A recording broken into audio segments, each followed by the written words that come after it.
Queria saudar a você com a graça e a paz do Senhor Jesus. Que Deus abençoe grandemente a tua vida. Espero que Ele fale ao teu coração na mensagem de hoje. A propósito, eu queria lembrar uma coisa para você que já nos acompanha ou você que nos assiste pela primeira vez. A cada mensagem, nós apresentamos temas que na sua maioria são inéditos, você nunca viu na internet. Portanto, você pode auxiliar para que outras pessoas também possam assistir esses vídeos. De que forma?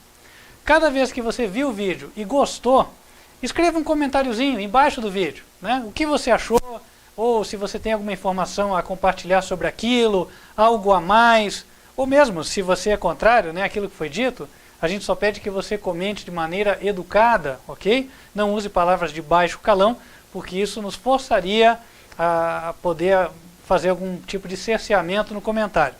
Mas comente, participe. Não esqueça também, se você gostou, põe um joinha lá, ou curtir, né, como as pessoas falaram. Hoje, nós vamos falar de um tema muito atual. Tá? Eu estou aqui com uma informação, eu tenho uma reportagem do Libero Quotidiano, que é aqui um periódico italiano, e ele está falando sobre o lançamento de um livro. O livro em italiano é Non è Francesco, quer dizer, não é Francisco. Quem escreveu esse livro foi uma pessoa chamada Antonio Socchi, S-O-C-C-I. Aqui disse que, segundo este livro, né, ele fala uma reportagem, ou melhor dizendo, ele dá uma notícia que é uma bomba, vamos colocar assim. Bomba para quem nunca nos acompanhou. Para quem já nos acompanha há mais de 2 anos, ou há mais de 1 ano e meio, ok? Vai ser simplesmente recordar o que já foi dito aqui. Antes do anúncio de Francisco como Papa, antes do término do conclave, portanto, antes de 13 de março de 2013, nós postamos um vídeo no canal Advertência Final, canal YouTube, onde nós falamos que a eleição de um Papa ela seria inválida, certo? Isso, quem está nos acompanhando deve se lembrar. Nós postamos esse vídeo no nosso canal YouTube TV Advertência Final. Inclusive citamos as palavras de um teólogo católico chamado Juan Maria Radaelli, né, que dizia que o Papa que seria eleito seria um impostor porque, de acordo com a lei do Vaticano, não era permitido um Papa renunciar. Muita controvérsia houve com respeito a isso, e agora um daqueles que defende esta tese dentro do catolicismo, que é o vaticanista italiano Antonio Socchi, ele expressa a sua opinião mais baseada, bem fundamentada, com vários documentos, inclusive do Vaticano. Eu vou fazer menção de alguma coisa aqui, ok? E em seguida nós vamos entrar com a parte bíblica da mensagem. Vamos ver o que a Bíblia tem a nos dizer. Está para sair na Itália, diz a matéria, o primeiro livro que trata de maneira sistemática a tese que vem sendo defendida, qual seja, da nulidade da renúncia de Bento XVI e da consequente invalidez da eleição de Jorge Bergoglio. O autor é o vaticanista italiano Antonio Socchi, típico católico conservador, só que sempre esteve ligado ao movimento católico, comunhão e libertação. Também são conhecidas suas simpatias pelas aparições de Medjugorje, motivo por si só mais do que suficiente para citá-lo nos antípodas de qualquer espécie de tradicionalismo possível e imaginável. Mais à frente ele diz que já vazou do conteúdo do livro um argumento de ordem canônica contra a validade da eleição de Bergoglio. De acordo com a informação do livro, há uma Constituição Apostólica de João Paulo II, chamada Universi Dominici Gregis. Ela regula a eleição dos papas e ela diz o seguinte, que nos dias sucessivos, se a eleição não se fizer no primeiro escrutínio, na primeira votação, deverá haver 2 votações, tanto da parte da manhã como da tarde, dando sempre início às operações de voto, na hora já estabelecida anteriormente, nas congregações preparatórias ou durante o período da eleição, etc, etc. Ou seja, tem que ter 4 votações no dia. E aí no artigo 76 desta mesma Constituição diz assim: no caso de a eleição ser feita de uma forma diversa daquela prescrita na presente Constituição, ou sem terem sido observadas as condições aqui estabelecidas, tal eleição é por isso mesmo nula e inválida, sem necessidade de qualquer declaração, e, portanto, não confere direito algum à pessoa eleita. Olha que interessante. E aqui este periódico italiano, ele também cita a mesma coisa, só que ele acrescenta uma informação. Ele diz o seguinte, está em italiano, né? Vou falar em português. A jornalista argentina Elisabetta Piquet, de fato, ha revelado que Bergoglio foi eleito na 5ª votação do dia 13 de março, a 6ª no total, com uma série de procedimentos que teriam transgredido o que está previsto na Constituição Apostólica, fazendo com isso que a eleição mesma se tornasse nula e inválida. São questões graves que merecem, claro, um aprofundamento. Eu acho que é suficiente, né? Ele fala mais alguma coisa, mas acho que o essencial já ficou. Pedir, por favor, se puder só segurar para mim. Obrigado.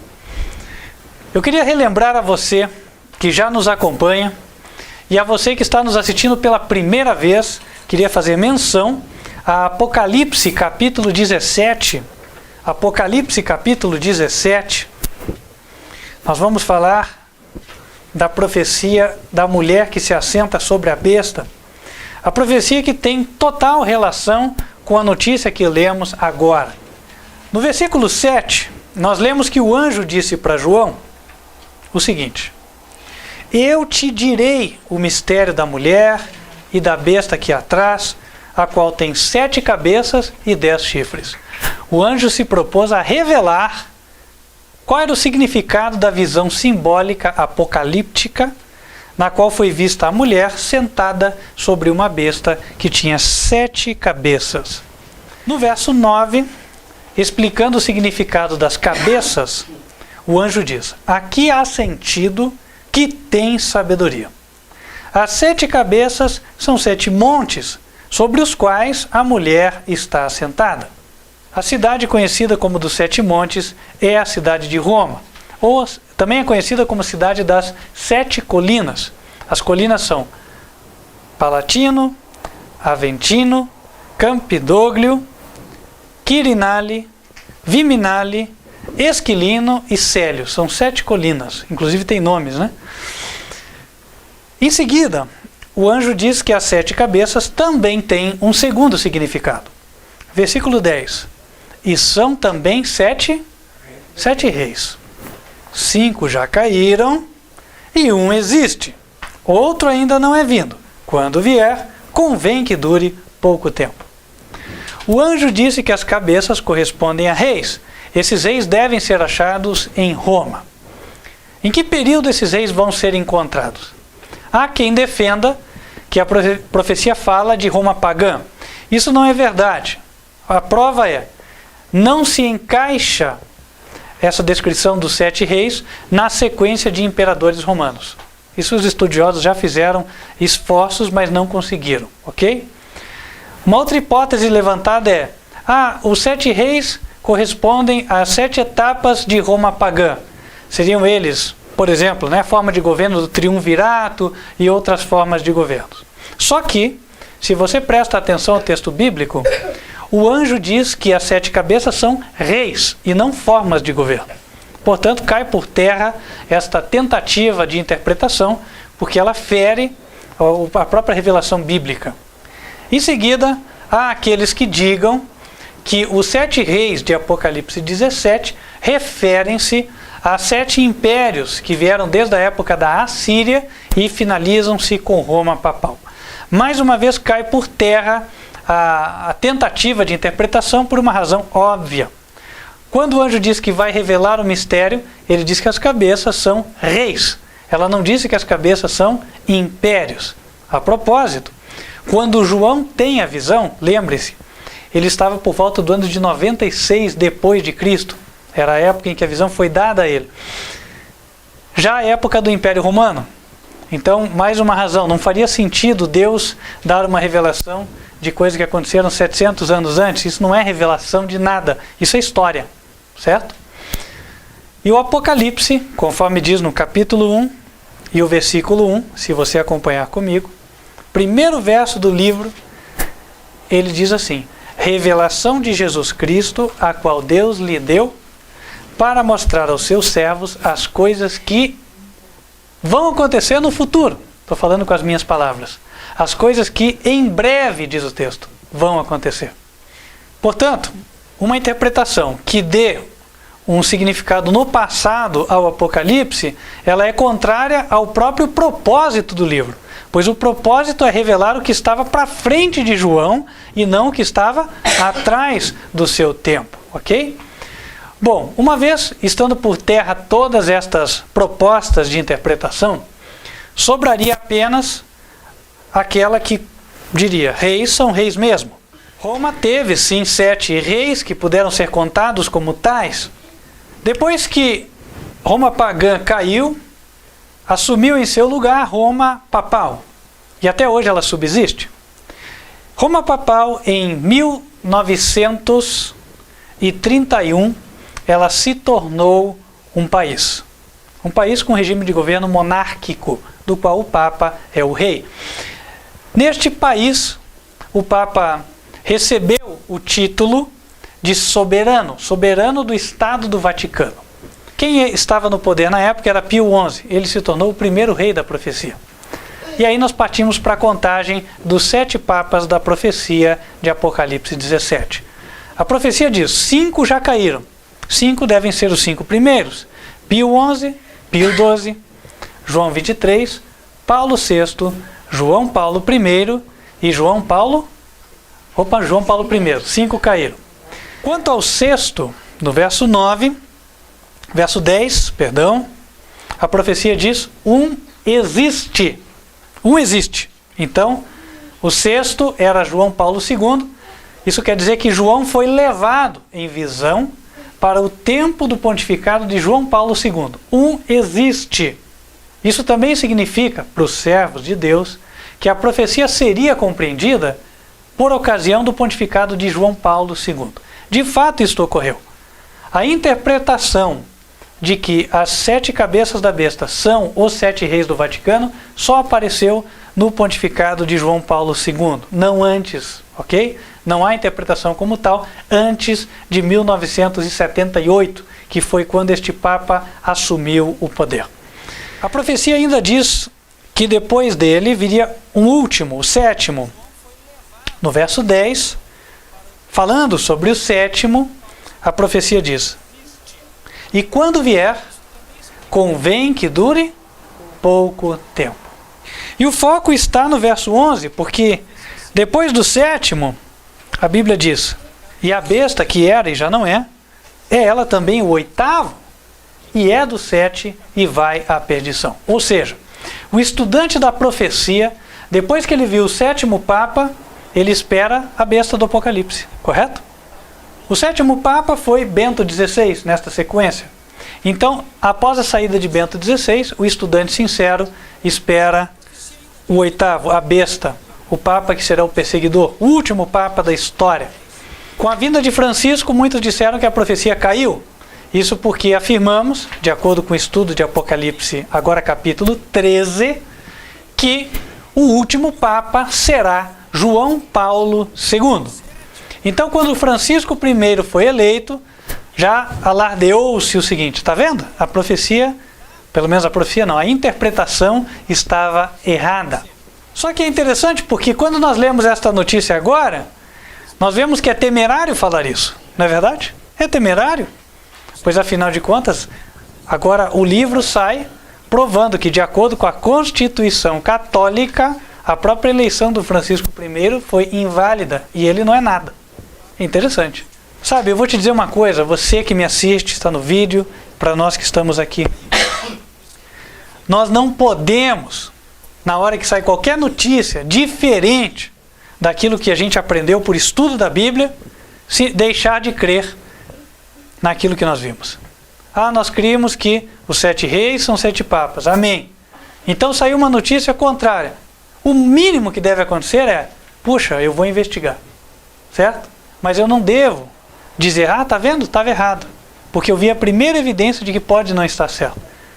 Historicamente, as profecias se cumprem quando parece que elas não vão se cumprir. Quando parece que não há nenhuma evidência de que elas vão se cumprir. Um exemplo básico disso, irmãos, é o caso do dilúvio, certo? Nunca tinha chovido. Jamais havia descido água do céu. Aí apareceu um maluco, né, entre aspas, dizendo, vai chover. E ninguém acreditou. Só que quando todos estavam bem seguros de que não iria acontecer, então a água desceu. O mesmo vai se repetir em breve, ok? A nossa fé de que João Paulo II é o Papa da profecia, é o 8º do Apocalipse, é a besta, a nossa fé nisto é a mesma. Para nós, a besta será João Paulo II. E Francisco I, o que ele é para Deus? Bom, para Deus ele não é relevante, porque ele não é citado na profecia, ok? Então gravem isso. Nós, os cristãos, temos como marco o que a profecia diz, não o que a revista, o jornal, a televisão apresentam para nós. A propósito, você tem muita evidência de que os periódicos, os telejornais, estão por vezes apresentando mais o que a gente pode chamar de desinformação do que uma informação de fato. Nós tivemos um exemplo agora, certo? No dia de domingo, 5 de outubro, no início do dia, saiu a pesquisa de boca de urna, Datafolha e Ibope, certo? Eles davam para o candidato do poder 44% e para o candidato da oposição 22%. Margem anunciada de erro da pesquisa, isso pela Globo, 2%. Ora, 22% com 2% de margem, ainda que fosse 5% de margem, eu não quero aqui fazer um agravo, ok? Eu vou colocar 5%. 22 mais 5%, nós vamos chegar o quê? 23 e uns quebrados, como diz o brasileiro. Não chega a 24%. Ok, menos de 15 horas depois, ok? Sai o resultado. Aquele que foi apontado como 22%, ele tinha 33%. Quase 10% de diferença. Ora, como é que se explica isso? 2 institutos de pesquisa, que deveriam ser conceituados, apresentam, tem 22%. A margem de erro é mínima. E aí eles erram em praticamente 50%. Porque de 22 para 33 são 11 de diferença. É 50% do que o candidato da oposição tinha. Então o que é que os telejornais estavam apresentando para nós? Era uma informação correta, fidedigna, ou foi uma informação que acabou sendo uma desinformação? Ela foi uma desinformação. E desculpe, eu não quero nem avançar para o campo, tá, de sugerir que seria má fé.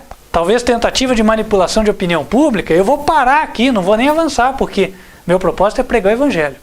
Eu não estou aqui para defender bandeira A ou B de política, certo? Mas fato é que nós não podemos dar crédito a tudo que os jornais nos falam, ok? Nós, infelizmente, estamos sendo alvo de tentativa de manipularem a nossa opinião, tá? E aqui eu só dei um exemplo, existem vários outros. Quem é formado em jornalismo sabe do que eu estou falando. Existe forma de você apresentar uma matéria de maneira a induzir a pessoa a pensar o que se quer. Portanto, qual é a nossa fonte? A nossa fonte fidedigna? A nossa fonte infalível de informação? A Bíblia, a palavra do Senhor. Falando da Bíblia, hoje nós vamos falar sobre o juízo de Deus. Convido vocês para abrirem as Bíblias em 1 Pedro, capítulo 4, versículo 17.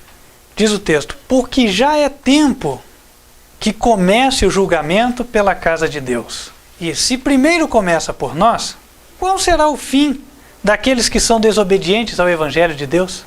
O texto apresenta que o julgamento de Deus começa por onde? Por nós.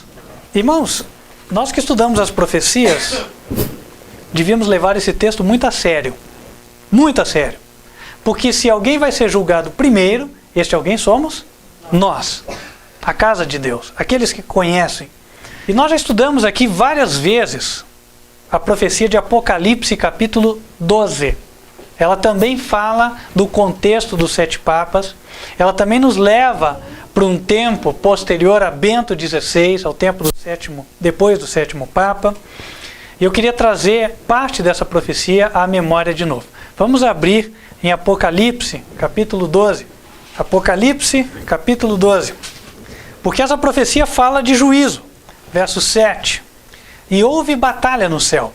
Miguel e os seus anjos batalhavam contra o dragão. E batalhavam o dragão e os seus anjos, mas não prevaleceram, nem mais o seu lugar se achou nos céus. E foi precipitado o grande dragão, a antiga serpente, chamada o Diabo e Satanás, que engana todo o mundo. Ele foi precipitado na terra, e os seus anjos foram lançados com ele. E ouvi uma grande voz no céu que dizia: agora está chegada a salvação, e a força e o reino do nosso Deus e o poder do seu Cristo, porque já o acusador dos nossos irmãos é derribado, o qual, diante do nosso Deus, os acusava de dia e de noite. Olha que interessante. Então eles falam que Satanás estava fazendo o que diante de Deus? Acusando. Opa, que cena existia no céu? A cena de acusação, ela faz parte de um cenário de juízo, correto? Então, ali está Satanás acusando. Quem é o nosso advogado? Vamos abrir em 1 João. Primeira carta a João, capítulo 2, versículo 1. Meus filhinhos, estas coisas vos escrevo para que não pequeis. E se alguém pecar, temos um advogado para com o Pai, Jesus Cristo, o justo. Então nós vimos aqui o promotor de justiça, Satanás, e o advogado de defesa, o Senhor Jesus. No momento de Apocalipse 12, é dito que o diabo já foi vencido, porque ele foi lançado do céu. Isso quer dizer que o julgamento, pelo menos de pessoas como nós, já foi feito, certo? Porque o juízo já foi feito. Afinal de contas, aqueles, os santos, já venceram. Apocalipse fala isso. Não sei se você prestou atenção, mas lá no capítulo 12 de Apocalipse, versículo 11, referindo-se aos santos, a Bíblia diz assim: e eles o venceram pelo sangue do Cordeiro e pela palavra do seu testemunho, e não amaram a sua vida até a morte. Ora, está falando de pessoas aqui na terra, ok? Então, em Apocalipse 12, a Bíblia nos leva para um tempo onde pessoas como nós já foram julgadas, já venceram o diabo. Nomes como o teu, como o meu, já passaram. Ok, e que tempo é esse? Tem algumas coisas que têm me chamado a atenção e eu gostaria de colocar diante de vocês. Primeiro, no contexto dos papas, tá bom? Apocalipse 12, versículo 3. Qual era o tempo? E viu-se outro sinal no céu. Eis que era um grande dragão vermelho, que tinha 7 cabeças e 10 chifres, e sobre as cabeças 7 diademas. Todas as cabeças, simbolicamente, já aparecem com coroas. Nós já estudamos isso outras vezes. Isso quer dizer que todos os papas já reinaram. Lá em Apocalipse 17, nenhum aparece com coroa, porque ainda estamos no 6º Papa. Agora, quando todos já reinaram, então simbolicamente, esta é a linguagem simbólica da profecia, todas as 7 cabeças aparecem com coroa. Nós estamos num tempo que, se não é o nosso, é próximo ao nosso, correto? Opa! E aí é dito que nesse contexto, os santos venceram e o diabo foi vencido. Opa, é sinal de que o nosso nome passou lá no céu. Deus vai avaliar. E quando é que ele vai avaliar o nosso nome? Ora, muito em breve. Muito em breve mesmo. Nós estamos chegando nesse tempo. Detalhe. Aqui no verso 3 é dito assim: viu-se outro sinal no céu, e eis que era um grande dragão vermelho. Este que estava sentado sobre a besta de 7 cabeças, correto? Era um dragão vermelho.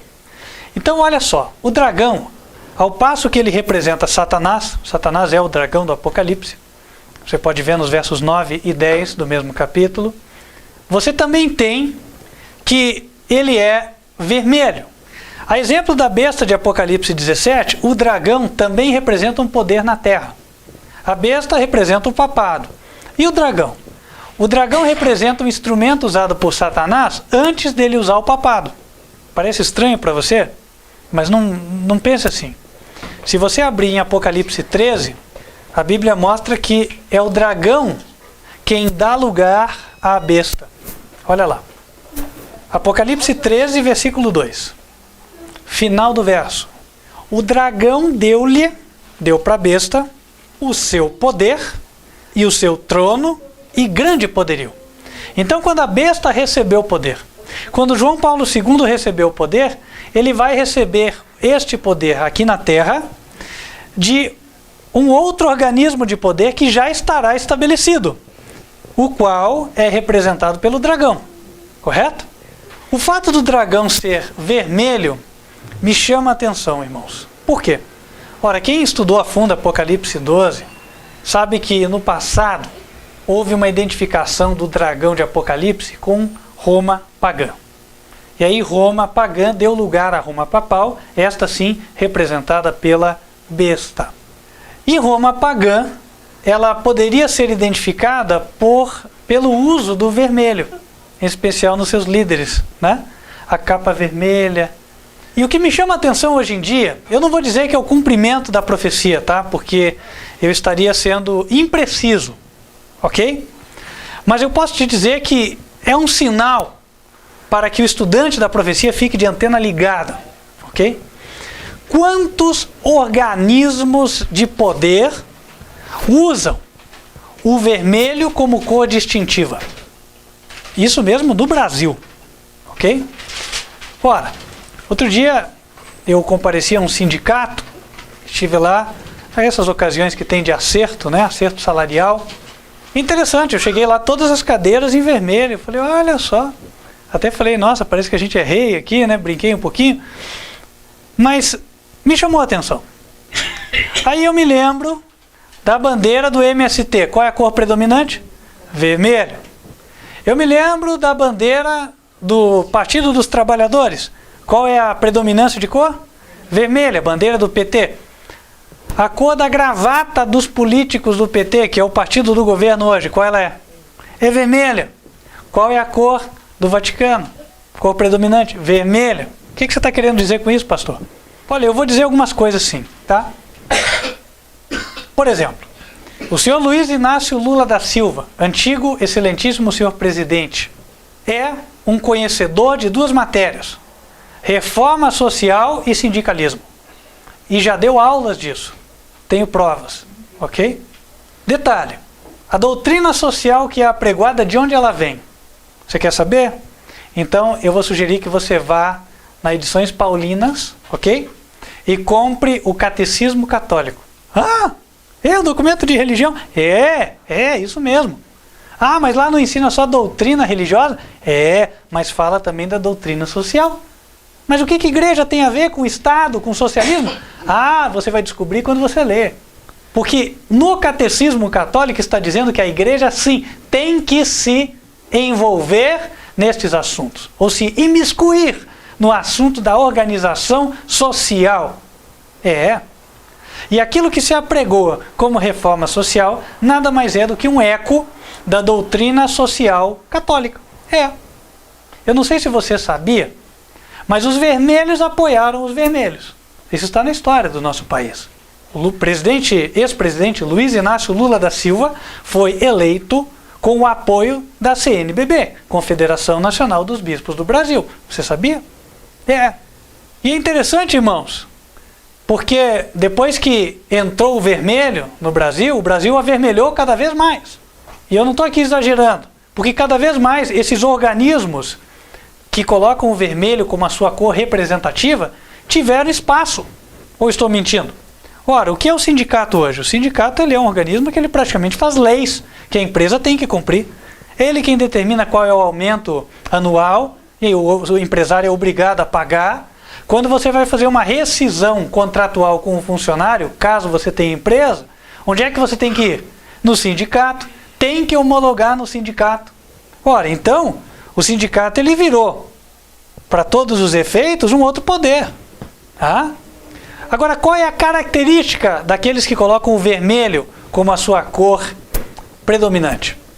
Primeiro, respeito à lei somente quando convém aos seus interesses.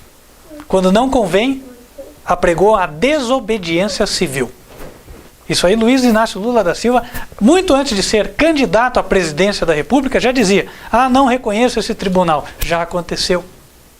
Ok? Isso chama-se desobediência civil. Você não acatar uma ordem judicial e dizer que não reconhece o tribunal. Isso é histórico. Tá? Além disso, o MST invade propriedades. O que é isso, irmãos? Isso é crime. Como é que você vai solucionar uma situação dessa dizendo que vai assentar as famílias? Qual seria a forma civil, correta de se resolver isso? Põe todo mundo na cadeia, certo? E depois cada um vai se defender. Afinal de contas, invasão de privacidade, invasão de propriedade é crime. E perturbação da ordem, tem mais essa. Ok? Essas manifestações violentas que são feitas, ora, por que não são punidos? Isso quer dizer que o Estado passa a ser conivente com a desobediência civil. Não há mais respeito à lei. Ou seja, eu não preciso chegar nos escândalos econômicos, ok? Mensalão, Petrobras, etc. Porque dizer que na esfera política existe corrupção, eu acho que é chover no molhado, ok? Aqui eu poderia falar de qualquer partido. E repito, nosso propósito aqui não é fazer apologia política, ok? Mas uma coisa tem que ficar clara para nós aqui que estudamos a profecia. O dragão de Apocalipse 12, ele aparece em qual cor? Azul? Verde? Amarelo? Vermelho? Então, irmão, eu estou falando é para você que crê na profecia. Para você que não crê, isso aqui não vai fazer nenhuma diferença. Eu já sei. Não precisa nem você me dizer isso. Agora, para você que crê, isso é para levantar a antena. Certo? Por quê? É sinal de que, se as coisas vão se avermelhando, é porque se aproxima o tempo em que Satanás há de usar as entidades, quer a entidade de classe, quer os organismos governamentais, para promover a perseguição religiosa. Até porque, meu querido, vou falar uma coisa para você. Com que interesse a Igreja Católica apoiaria organismos cujo objetivo aparente seria apenas governo do Estado? Com que interesse? Ora, se você conhece de história, você vai entender por qual interesse. O interesse é reassumir o poder perdido na Idade Média. Afinal de contas, né, os bispos da época, eles eram aduladores dos imperadores até o momento em que o Papa se entendeu superior aos imperadores. Aí mudou a conversa. Aí era ele quem punha a coroa no trono dos imperadores, ele é quem dava as ordens para o Estado cumprir. É aí que eles querem chegar. Essas pessoas da igreja, eles querem o poder na mão. Entendeu? Atenção você político, militante petista que está me assistindo hoje. Cuidado para você não ser usado. Porque quando você descobrir, pode ser tarde demais. Atenção você, PSDBista, atenção você, PTBista e qualquer outro partido. Entenda, o que está em causa hoje em dia não é só o futuro político da nação.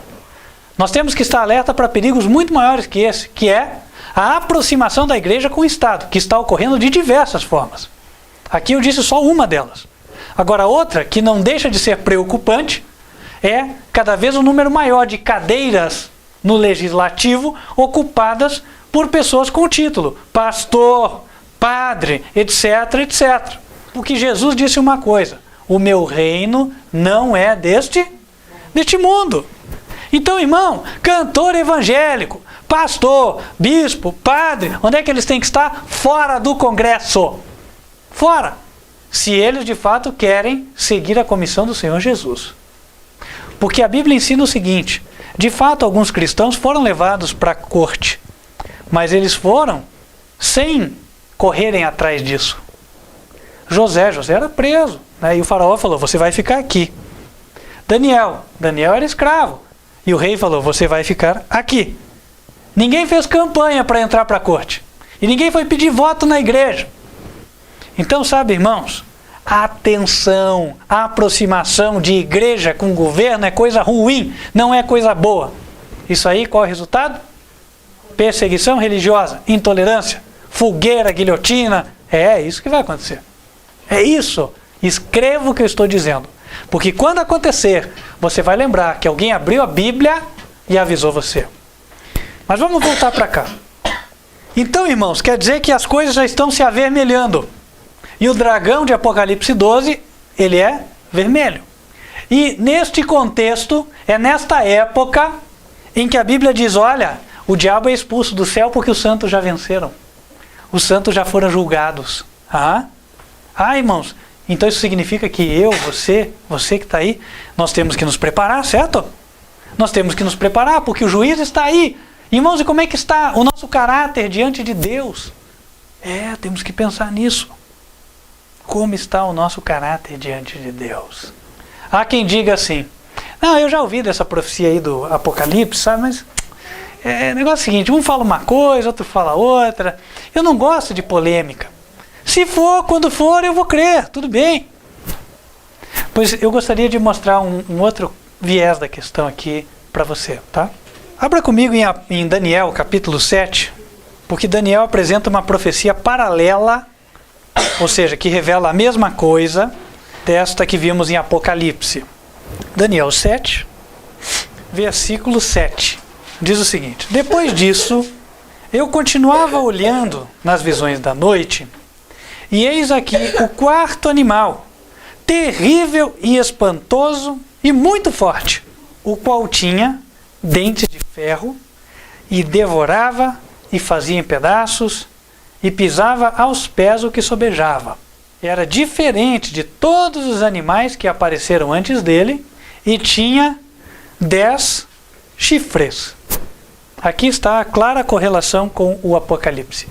O dragão de Apocalipse tem 10 chifres. A besta de Apocalipse tem 10 chifres. E o animal de Daniel tem 10 chifres. Estão falando da mesma coisa. Verso 8.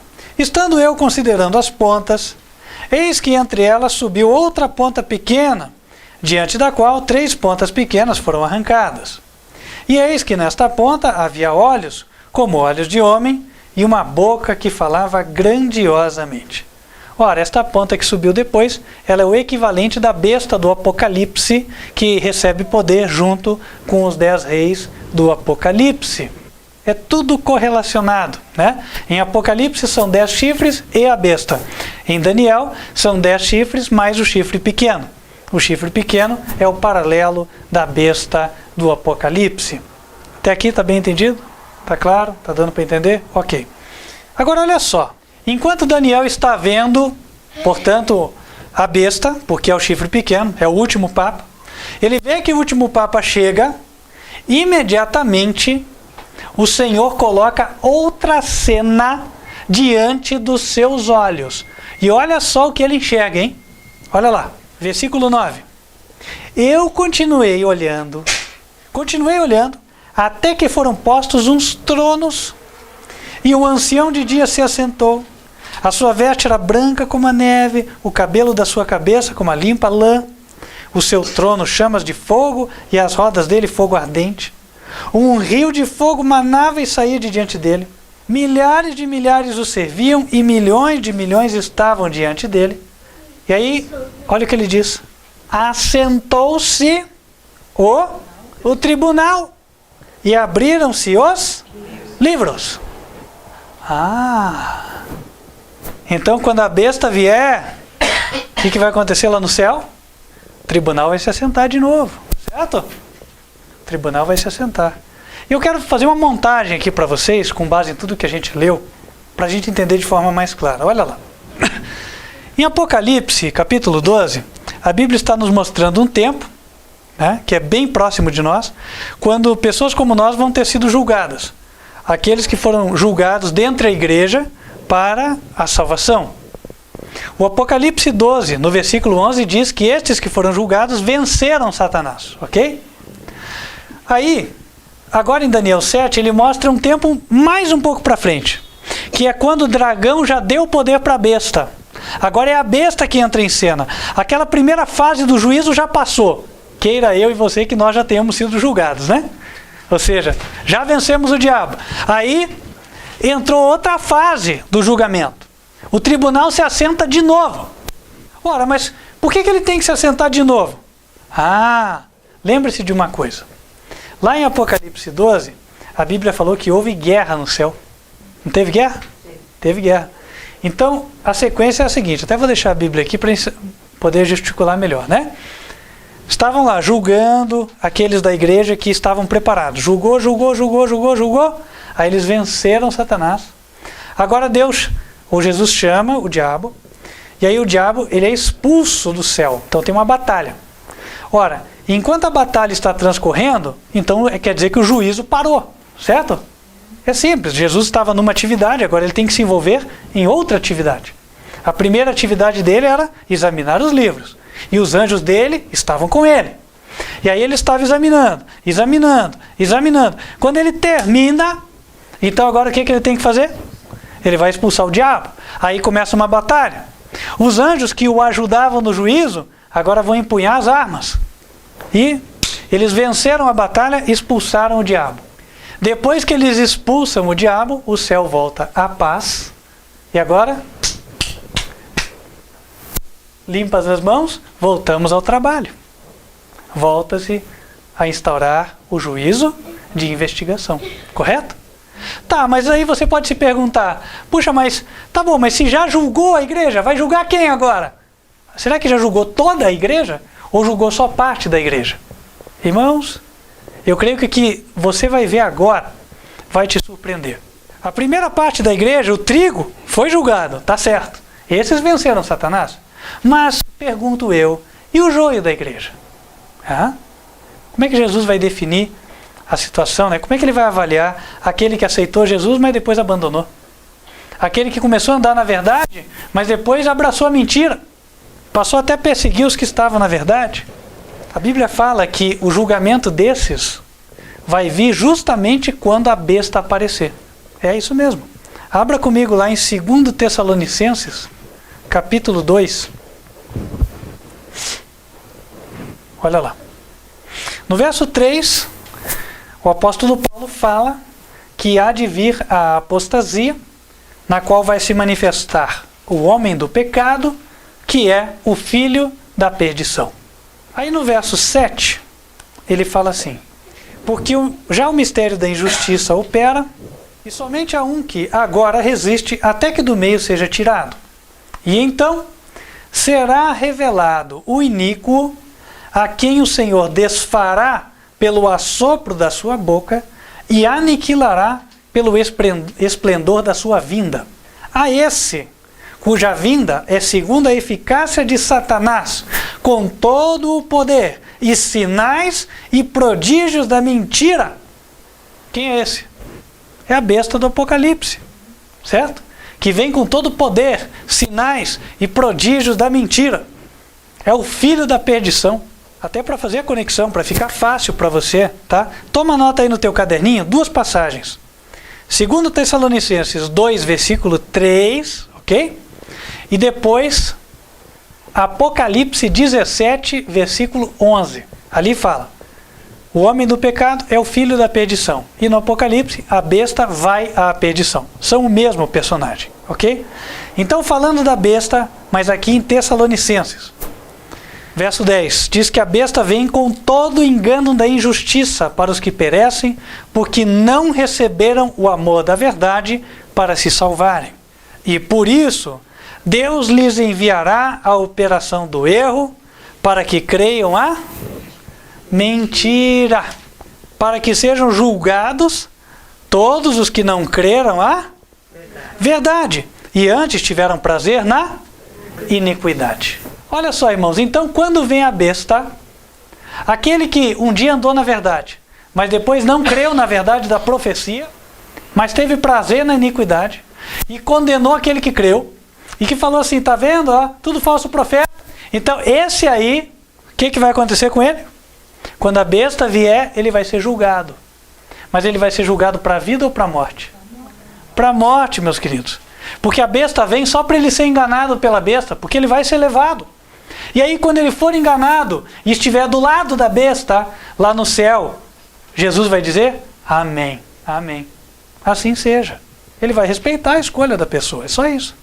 O juízo lá no céu nada mais é do que a confirmação do que você escolheu aqui na terra. É isso aí. Entendeu? Então, sabe, muito cuidado com as tuas escolhas. Nós temos que avaliar, meus irmãos. Cada dia nós temos que nos avaliar. Temos que pensar, puxa, como foram as minhas escolhas hoje? Será que eu escolhi o bem? Será que eu escolhi fazer a vontade de Deus? Será que eu contribuí para a pregação do Evangelho? Ou mais um dia se passou em branco? Nenhuma boa obra. Nós temos que pensar nisso. Todos os dias, fazer uma autoanálise. Porque nós deveremos prestar contas da nossa vida. E aqui fica um apelo, meu querido irmão, minha querida irmã. O tempo já é curto. O amor de Deus foi tão grande demonstrado por nós, a ponto de dar o seu filho para morrer. O sincero desejo de Deus é que esta oferta não seja em vão para o teu caso. Mas para nos salvarmos, nós precisamos cooperar com Deus. Deus enviou o seu Filho.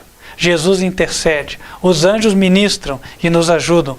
Mas se nós não tomarmos uma decisão firme, inabalável, e fizermos o que é certo, com a ajuda do poder de Jesus, então, irmãos, toda a ajuda do céu terá sido em vão. Se nós não decidirmos investigar a verdade por nós mesmos e crer, mesmo que seja contra a evidência dos olhos, então, irmãos, não há o que Deus poderá fazer. A nossa fé deve estar baseada num assim diz o Senhor, na Bíblia.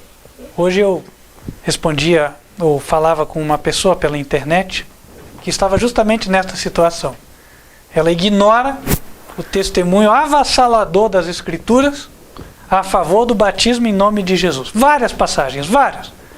E aí ela fica com uma só, que já foi provada que nem bíblica é, que é Mateus 28:19. Eu lembro do que falei com ele, vou falar para você agora. Como é que nós vamos nos justificar diante de Deus no juízo, quando Deus nos deixou várias passagens mostrando a verdade? E aí nós abrimos mão de todas elas, por qualquer outra evidência que nos convenha. O escrito do profeta tal, o texto adulterado, o que a igreja ensina, o que os pais da igreja falaram, será que isso vai ter peso? Ou o que vai ter peso é a Escritura? João 5,39, Jesus disse, examinai as Escrituras, porque vós cuidais ter nelas a vida eterna. Querido irmão, querida irmã, que hoje seja a tua decisão de obedecer à verdade. Buscar conhecer. Não diga, não gosto de profecia. Profecia foi dada para a gente estudar. Assim como doutrina também. Assim como o amor de Deus, assim como os salmos, assim como os provérbios. Tudo foi dado para nosso ensino. E se nós voluntariamente rejeitarmos ou nos negarmos a estudar a verdade, irmãos, não estaremos desculpados se formos achados despreparados. Que isto não ocorra com ninguém. Porque Deus ama, Deus quer salvar. Aqui fica o apelo para nós. Quem deseja dizer ao Senhor, Senhor, eu quero pesquisar a tua verdade a fundo. Eu quero obedecer a tua verdade. Eu quero ser um cristão bíblico. Eu não quero ser dependente de homens, dependente de profeta fulano, ciclano e beltrano. Eu quero ser parte de um povo que tem a Bíblia e a Bíblia só como regra de fé e de prática. Amém. Que assim seja, irmãos. Vamos nos colocar de joelhos então e orar a Deus para que cele esta decisão nos nossos corações. Senhor nosso Deus, ao mesmo tempo que agradecemos pela tua verdade, reconhecendo a nossa pequenez e desamparo sem ti, nós queremos humildemente, Senhor, pedir o perdão dos nossos pecados e também pedir a tua proteção, Senhor. Numa época em que tanto erro é propagado, tanta doutrina mentirosa, numa época em que tentam atacar o próprio fundamento da fé, que é a Escritura Sagrada. Quando voam declarações dizendo que parte do que o Senhor disse na Escritura não é assim, e coisas que o Senhor não disse estariam inspiradas. Ó Deus, proteja o teu povo sincero e fiel na terra. Ajuda-nos, ó Deus, a compreendermos a tua verdade profundamente, comparando texto com texto, escritura com escritura, para que cada um de nós saiba por si mesmo o que é a verdade. Assim, ó Deus, que sejamos nós julgados em primeiro lugar, mas que sejamos tidos como aprovados. E, ó Deus, tenha misericórdia da tua igreja. Se há alguém hoje que ainda anda na rebeldia, que o Senhor possa operar poderosamente no seu coração, e esta pessoa venha estremecer na base, venha se quebrantar, se quebrar na rocha, Cristo Jesus, a fim de que ela diga: eu errei, me perdoe, Senhor, a partir de agora quero obedecer a tua verdade, quero aceitar as tuas profecias e as doutrinas bíblicas. Não importa o que a igreja diz, não importa o que os meus colegas de igreja digam, não importa, Senhor, o que o profeta X ou Y ou Z digam. Importa o que está escrito na tua palavra. Dá-nos, Senhor, sabedoria para andarmos em harmonia com a tua vontade.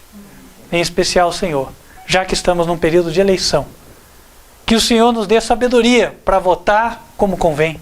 E que o Senhor coloque naquela cadeira máxima do chefe de Estado do nosso país uma pessoa que possua, ainda que alguma sensibilidade ao teu Espírito Santo, de maneira que possa, Senhor, impedir que sejam aprovados decretos que forcem as pessoas a violarem as suas consciências. Que seja uma pessoa que milite pela liberdade religiosa e que tenha, Senhor, a compreensão, a consciência de que há de prestar contas contigo da sua administração. Abençoa o teu povo na terra, quer os que estão aqui, quer os que estão assistindo o vídeo em qualquer lugar. Que o teu anjo protetor, os teus anjos, estejam guiando, estejam na companhia de cada um. E que o teu povo continue perseverando na verdade. É o que te rogamos, em nome de Cristo Jesus. Amém. Queridos irmãos, vamos fechar os olhos, quero invocar as bênçãos do Senhor sobre a vida de vocês antes de nos despedirmos. Que o Senhor vos abençoe e vos guarde. Que o Senhor faça resplandecer o seu rosto sobre vós e de vós tenha misericórdia. Que o Senhor levante sobre vós o seu rosto e vos dê a paz. Amém. Querido irmão, te convido para o nosso próximo encontro. Você também, querida irmã, que está marcado para o próximo sábado, horário de Brasília, a partir de 15 para as 10 da manhã, Escolinha das Crianças com a tia Paula, e a partir das 10h30 da manhã, o culto divino. Você é convidado para estudar a palavra conosco.